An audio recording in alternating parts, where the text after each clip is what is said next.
तो दोस्तों फाइनली जून का महीना शुरू हो चुका है और मानसून भी पूरी तरह से एक्टिव हो चुका है। और अब जैसे जैसे मानसून आगे बढ़ेगा वैसे वैसे टेम्परेचर भी कम होने शुरू हो जाएंगे।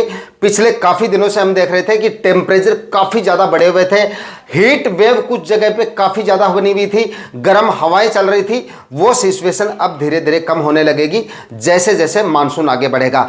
और लगभग 15 से 20 जून आते आते मौसम ऐसा हो जाएगा कि बरसात के सीजन में लगाई जाने वाली अधिकतर सब्जियों की खेती उसके बाद आप आसानी से कर सकते हैं और आसानी से उन सभी सब्जियों से जोरदार उत्पादन ले सकते हैं। लेकिन आज के इस वीडियो में मैं आपको 3 ऐसी सब्जियों की फसलों के बारे में जानकारी दूंगा जिनकी खेती अगर आप इस जून महीने में करते हैं तो आने वाले दिनों में ये तीनों सब्जियां आपको काफी जोरदार उत्पादन देके जाएंगी, काफी जोरदार मंडी भाव देके जाएंगी और काफी जोरदार प्रॉफिट देके जाएंगी। कहने का मतलब है कि जून माह में अगर आप इन तीनों सब्जियों की खेती करेंगे तो लाखों रुपए का प्रॉफिट ये सारी सब्जी आपको देके जा सकती हैं। तो वीडियो पे लास्ट तक आपको बने रहना है क्योंकि इस वीडियो में इन तीनों सब्जियों की फसलों के बारे में कंप्लीट जानकारियां आपको मिलने वाली हैं। कौन कौन सी सब्जियां हैं, किस तरह से लगाना है, कौन कौन सी वैरायटियों का सिलेक्शन करना है, A to Z जानकारी आज के इस वीडियो में इन तीनों फसलों के बारे में आपको मिलेगी। इसलिए वीडियो पे लास्ट तक आपको बने रहना है और वीडियो अगर पसंद आए तो लाइक शेयर करके चैनल को सब्सक्राइब जरूर कर लीजिएगा ताकि खेतीबाड़ी से रिलेटेड वीडियो सही जानकारियों के साथ सही समय पर आपको मिलती रहे। नमस्कार दोस्तों, मेरा नाम है सुरेश और आप देख रहे हैं खेत किसान झुंझुनू। तो दोस्तों अगर आप इस जून महीने में बरसात के सीजन में बिल्कुल कम खर्चे में ज्यादा मुनाफे वाली सब्जी फसल लगाना चाहते हैं, जिसको लगाने का खर्चा भी काफी कम हो, बीज का खर्चा भी काफी कम हो, फर्टिगेशन और स्प्रे का खर्चा भी काफी कम हो और तेज टेम्परेचर में आसानी से सरवाइव कर जाए और काफी जोरदार मंडी भाव दे जाए, ऐसी सब्जी फसल अगर आप लगाना चाहते हैं तो इस जून माह में आप देसी टिंडे की खेती कर सकते हैं। 15 से 20 जून के आसपास आप इसकी बुआई कर दीजिएगा। इसकी खेती करने का बिल्कुल सही तरीका है। आने वाले दिनों में जिस समय पे आपका टिंडा हार्वेस्टिंग पाएगा काफी जोरदार मंडी भाव इसके आपको मिल जाएंगे और उत्पादन भी इससे आपको काफी जोरदार मिल जाएगा और इसकी खेती में कोई ज्यादा खर्चा भी नहीं आता है। बाकी सब्जियों की खेती में हम देखते हैं कि काफी ज्यादा खर्चे हमारे हो जाते हैं, फर्टिगेशन और स्प्रे का खर्चा भी काफी ज्यादा हो जाता है, यानी कि काफी ज्यादा फर्टिगेशन वगैरह हमें करने पड़ते हैं, स्प्रे वगैरह भी काफी ज्यादा करने पड़ते हैं क्योंकि रोग बीमारियां काफी ज्यादा देखी जाती हैं। इस फसल में आपको फर्टिगेशन भी इतने ज्यादा नहीं करने पड़ेंगे, सिर्फ बेसल डोज में आपको बताऊंगा वो डाल दीजिए काफी कम खर्चे में और बीज का खर्चा काफी कम है। बाकी सब्जियों के बीज भी काफी ज्यादा कॉस्टली आते हैं। अगर आप 1 एकड़ में फूल गोभी की खेती करते हैं तो इसके जो बीज का खर्चा होता है वो लगभग 1 एकड़ के लिए 3,500 से 4,000 रुपए, यहां तक कि 4,500-5,000 रुपए तक भी आपका बीज का खर्चा हो सकता है। और ऐसे ही बाकी सभी सब्जियों के बीज अगर आप हाइब्रिड बीज खरीदते हैं तो लगभग आपके जो बीज का खर्चा होता है वो काफी ज्यादा हो जाता है, लेकिन देसी टिंडे का जो बीज है वो काफी सस्ता मिल जाएगा आपको। और कम खर्चे में खेती करने के बावजूद इसके मंडी भाव आपको काफी जोरदार मिल जाएंगे, उत्पादन भी काफी जोरदार मिल जाएगा। कहने का मतलब है काफी जोरदार प्रॉफिट ये सब्जी फसल आपको देके जा सकती है अगर आप जून माह में इसकी खेती करते हैं। लगाने का सही तरीका आपका होना चाहिए और अच्छी वैरायटियों का सिलेक्शन आपको करना है। ईस्ट वेस्ट की एक भटिंडा वैरायटी आती है, देसी टिंडे की काफी जोरदार वैरायटी है, आप इस वैरायटी का सिलेक्शन कर लीजिए। और भी काफी सारी वैरायटियां हैं जिनका आप अगर सिलेक्शन करते हैं तो काफी जोरदार उत्पादन जो है ये सारी वैरायटी आपको देके जा सकती हैं। सबसे बेस्ट जो वैरायटी है वो है ईस्ट वेस्ट की भटिंडा नाम से एक वैरायटी आएगी, उसका आप सिलेक्शन कर लीजिए। उसके बाद में दोस्तों एक सागर सीड की नरेश वैरायटी आती है देसी टिंडे की, ये भी काफी अच्छी और काफी शानदार वैरायटी है। माहिको कंपनी की माही टिंडा के नाम से एक वैरायटी आएगी, ये भी काफी अच्छी वैरायटी है।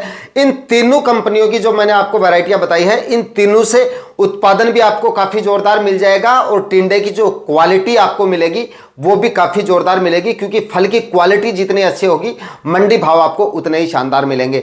तो इन तीनों वैरायटियों का आप सिलेक्शन कर लीजिए। बाकी आपके एरिया में कौन कौन सी टिंडे की वैरायटियां चलती है कमेंट सेक्शन में आप जाके जरूर बताइए आप कौन सी वैरायटियों का सिलेक्शन करते हैं। दोस्तों बरसात के सीजन में देसी टिंडे से अगर आपको अच्छा उत्पादन लेना है तो आपको एक ऐसी जमीन का, एक ऐसी भूमि का चुनाव करना है जहां पे ज्यादा बारिश होने के बाद में जमीन पर जल ठहराव नहीं होना चाहिए, मतलब जल का ठहराव जो है ज़्यादा देर तक नहीं होना चाहिए। जल भराव वाली भूमि का आपको सिलेक्शन नहीं करना है, वरना अगर बरसात के दिनों में ज़्यादा देर तक ज़्यादा बारिश होने की वजह से अगर जल का ठहराव होगा तो वहाँ पर आपकी टिंडे की फसल जो है वो काफ़ी ज़्यादा प्रभावित हो सकती है। इस तरह की ज़मीन का आपको सिलेक्शन करना है। 3-4 बार कल्टीवेशन करके ज़मीन को अच्छे से भुरभुरा करना है और डीपली प्लोविंग आपको एक जरूर कर लेनी है, ताकि बारिश के दिनों में अगर आप गहरी जुताई कर लेंगे और ज़्यादा कल्टीवेशन करेंगे तो बरसात के दिनों में जो है ज़्यादा बारिश वगैरह होगी तो जल का ठहराव आपको कम से कम देखने को मिलेगा, क्योंकि पानी सोख लेगी आपकी ज़मीन। अगर ज़मीन की तैयारियां आपकी अच्छी सी है तो जल भराव की समस्या आपको कम से कम देखने को मिलेगी अगर कल्टीवेशन आप ठीक से करेंगे। उसके बाद में बात करते हैं जरूरी खाद उर्वरकों के बारे में। 3 से 4 ट्राली सड़ी हुई गोबर की खाद आपको डालनी है पहले कल्टीवेशन से पहले। उसके बाद में 2-3 कल्टीवेशन करने हैं। 2 से 3 कल्टीवेशन करने के बाद में आखिरी कल्टीवेशन से पहले लगभग 50 केजी डीएपी खाद आपको लेनी है। फास्फोरस आपको बरसात के सीजन में अगर आप सब्जियां लगा रहे हैं तो ये आपको डालनी है, क्योंकि बेसल डोज में डीएपी खाद अगर बताई गई मात्रा में आप डालेंगे तो जड़ों का विकास काफी अच्छे से होगा, व्हाइट रूट्स बनेंगी, ज्यादा से ज्यादा ब्रांचेस देखने को मिलेंगी, फल फूल भी आपको काफी ज्यादा देखने को मिलेंगे, उत्पादन आपका काफी ज्यादा मिलेगा। तो 50 केजी आपको डीएपी खाद लेनी है। और बरसात के सीजन में या गर्मियों में म्यूरेट ऑफ पोटाश डालना भी काफी ज्यादा जरूरी है। लगभग 25 से 30 केजी म्यूरेट ऑफ पोटाश भी आपको ले लेना है आखिरी कल्टीवेशन से पहले, और 25 केजी यूरिया खाद लेनी है। ये सारे खाद उर्वरक डाल के आखिरी कल्टीवेशन से पहले बिखेर के और उसके बाद में आखिरी कल्टीवेशन करके 5-5 या 6-6 फीट की दूरी पर बेड बनाइए।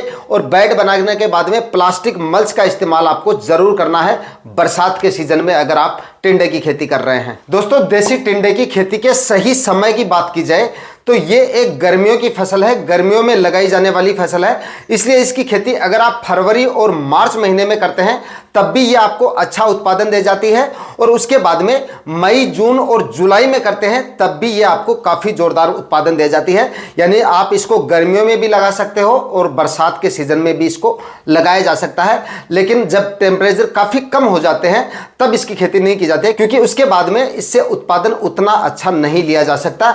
ज़्यादा टेम्परेचर में और ज़्यादा गर्मी में ये काफ़ी अच्छे से सर्वाइव कर लेता है और काफ़ी अच्छा उत्पादन आपको दे जाता है। इसके बाद में दोस्तों, अगर आप इस समय पे बिल्कुल कम खर्चे में और बिल्कुल कम समय में जोरदार प्रॉफिट अगर आप किसी सब्जी फसल को लगा के निकालना चाहते हैं तो यहां पर आप भिंडी की खेती कर सकते हैं।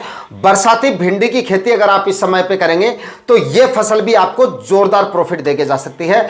इस समय पे लगाई गई भिंडी के मंडी भाव भी आपको काफी जोरदार मिल जाएंगे और उत्पादन भी इससे आपको काफी जोरदार मिल जाएगा। लगाने का खर्चा इसका भी काफी कम है, ना ही तो इसमें आपको प्लास्टिक मल्च वगैरह लगानी पड़ेगी, और चाहे तो आप सिंपल और साधारण विधि से इसकी खेती कर सकते हैं। ना ही कोई स्टेकिंग वगैरह करनी पड़ेगी, और ना ही ज्यादा इसमें रोग बीमारियां आती है, और ना ही इसमें ज्यादा आपको फर्टिगेशन वगैरह करने पड़ेंगे।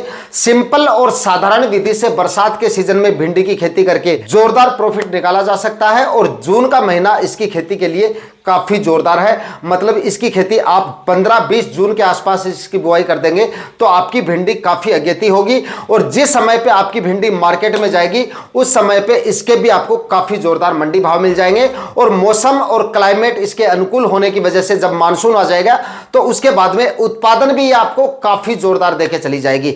जो किसान भाई बेड बना के इसकी खेती करना चाहें तो काफी अच्छी बात है, मतलब उत्पादन और भी अच्छा आपको मिल सकता है, उत्पादन की गुणवत्ता आपकी काफी अच्छी होगी, रोग बीमारियां आपको काफी कम देखने को मिलेंगी। और जो किसान भाई सिंपल और साधारण विधि से इसकी खेती करना चाहें, जिनके पास में ड्रिप इरिगेशन वगैरह नहीं है, तो साधारण विधि से भी आप यानी कि देसी हल या कल्टीवेटर से भी आप इसकी बुआई करवा सकते हैं। लेकिन बरसात के सीजन में अगर आप भिंडी लगा रहे हैं तो बेड बनाकर अगर इसकी खेती करेंगे तो जल भराव जैसी समस्या आपको देखने को नहीं मिलेगी। और बरसात के सीजन में भिंडी की फसल में जड़ से संबंधित बीमारियां आपको ज्यादा देखने को मिलेगी। तो अगर आप बेड बना के इसकी खेती करेंगे, जमीन की तैयारियां अगर आप अच्छे से करेंगे और उसके बाद में अगर आप इसकी खेती करेंगे तो काफी जोरदार प्रॉफिट भिंडी की फसल आपको देके जाएगी, और जड़ से संबंधित बीमारियां भी आपको कम से कम देखने को मिलेगी। गहरी जुताई वगैरह तो आपने करवा ली होगी, 2-3 कल्टीवेशन करके मिट्टी को एकदम भुरभुरा करना है, यानी कि मिट्टी एकदम जितनी मूली होगी उतनी ही जड़ इसकी गहराई तक जाएंगी,